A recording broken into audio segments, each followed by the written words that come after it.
नमस्कार दोस्तों, जय श्री राधे। कहने को एक नाम मात्र है राधा, लेकिन इन दो अक्षरों में समाहित है भक्ति, प्रेम और जीवन का यथार्थ।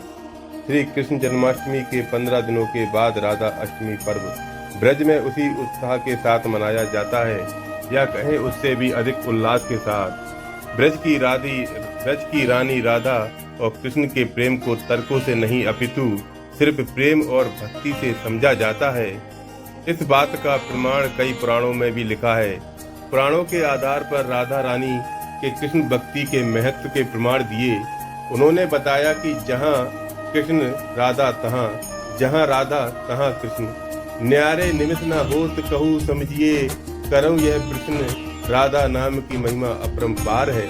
श्री कृष्ण स्वयं कहते हैं, जिस समय मैं किसी के मुख से राग सुनता हूँ, उसे मैं अपना भक्ति प्रेम प्रदान करता हूँ, और धा शब्द के उच्चारण करने पर तो मैं राधा नाम सुनने के लोभ से उसके पीछे चल देता हूँ। राधा कृष्ण की भक्ति का कालांतर में निरंतर विस्तार हुआ। निम्बार्क, वल्लभ, राधा वल्लभ और सखी समुदाय ने इसे पुष्ट किया। कृष्ण के साथ श्री राधा सर्वोच्च देवी रूप में विराजमान है। कृष्ण जगत को मोहते हैं और राधा कृष्ण को। 12वीं सदी में जयदेव जी के गीत गोविंद रचना से संपूर्ण भारत में कृष्ण और राधा के आध्यात्मिक प्रेम संबंध का जन जन में प्रचार हुआ। भागवत में राधिका प्रसंग, अनन्या आराधितो नूने भगवान हरि हरीश्वर यनो विहा गोविंद पितु यमा मंत्र 15 प्रश्न उठता है कि तीनों लोकों का तारक कृष्ण को शरण देने की सामर्थ्य रखने वाला ये हृदय उसी आराधिका का है जो पहले राधिका बनी, उसके बाद कृष्ण की आराध्य हो गई। राधा को परिभाषित करने का सामर्थ्य तो ब्रह्मा में भी नहीं है। कृष्ण राधा से पूछते हैं, हे राधा, भागवत में तुम्हारी क्या भूमिका होगी? राधा कहती हैं, मुझे कोई भूमिका नहीं चाहिए कान्हा, मैं तो तुम्हारी छाया बनकर रहूंगी। कृष्ण के प्रत्येक सर्जन की पृष्ठभूमि यही छाया है, चाहे वह कृष्ण की बांसुरी का राग हो, या गोवर्धन को उठाने वाली तर्जनी, या लोक हित के लिए मथुरा से द्वारका तक की यात्रा की आत्मशक्ति। राधिका में आ को उठाने से राधिका बनता है। इसी आराधिका का वर्णन महाभारत या श्रीमद् भागवत में प्राप्त है। श्री राधा नाम का उल्लेख नहीं आता।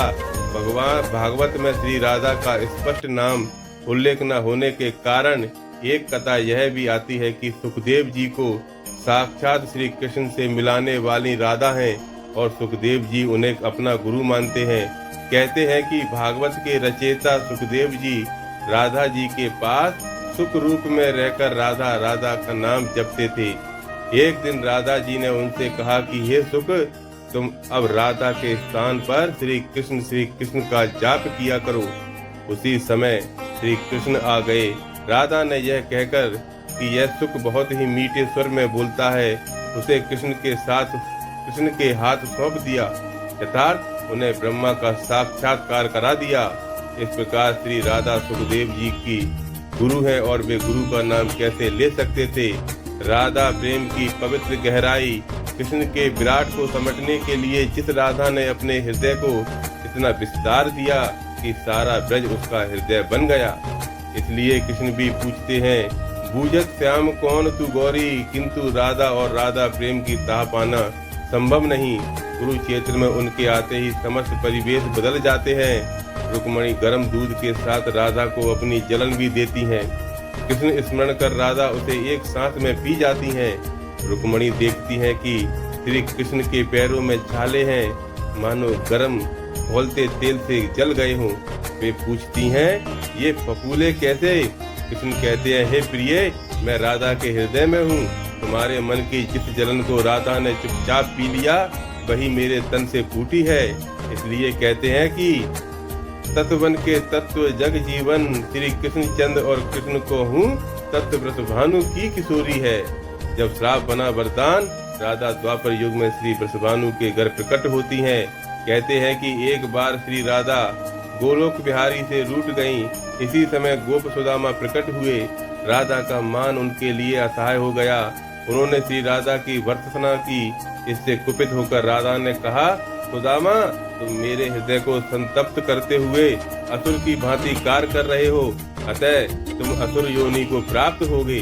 सुदामा कांप उठे, बोले, बोले किशोरी, तुमने मुझे अपने साप से नीचे गिरा दिया।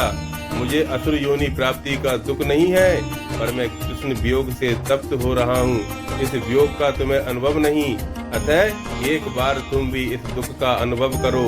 सुदूर द्वापुर में श्री कृष्ण के अवतरण के समय तुम भी अपनी सखियों के साथ गोप कन्या के रूप में जन्म लोगी और श्री कृष्ण से बिलग रहोगी। सुदामा को जाते देखकर श्री राधा को अपनी त्रुटि का आभास हुआ। वे भय से कतार उठी। तब लीलाधारी कृष्ण ने उन्हें संतावना दी कि हे देवी, यह साप नहीं अपितु वरदान है। इसी निमित्त से जगत में तुम्हारी मधुर लीला रस की सनातन धारा प्रवाहित होगी, जिसमें नहाकर जीव अनंत काल तक कृतकृत होंगे।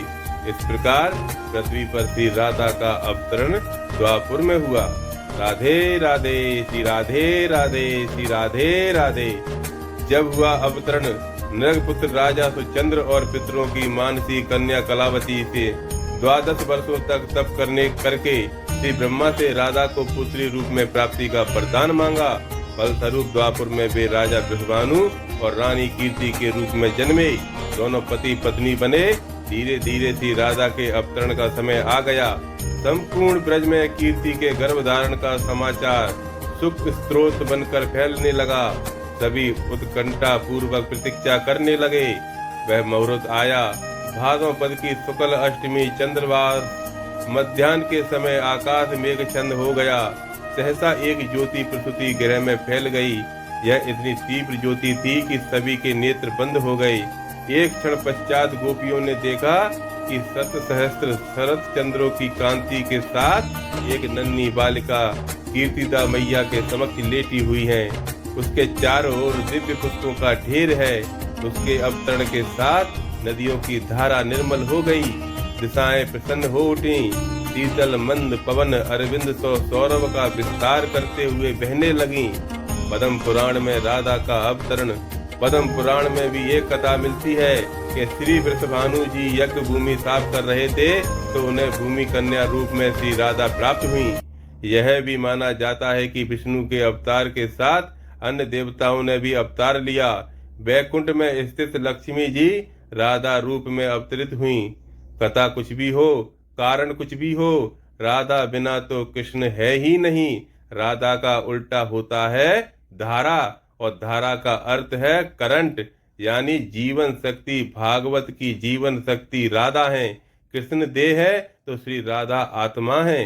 कृष्ण शब्द है तो राधा अर्थ है। कृष्ण गीत है तो राधा संगीत है। कृष्ण बंसी है तो राधा स्वर है। भगवान ने अपनी समस्त संचारित शक्ति राधा में समाहित की है। दोस्तों, हमारा चैनल पर बने रहने के लिए चैनल को सब्सक्राइब करें। वीडियो पसंद आए तो लाइक शेयर कमेंट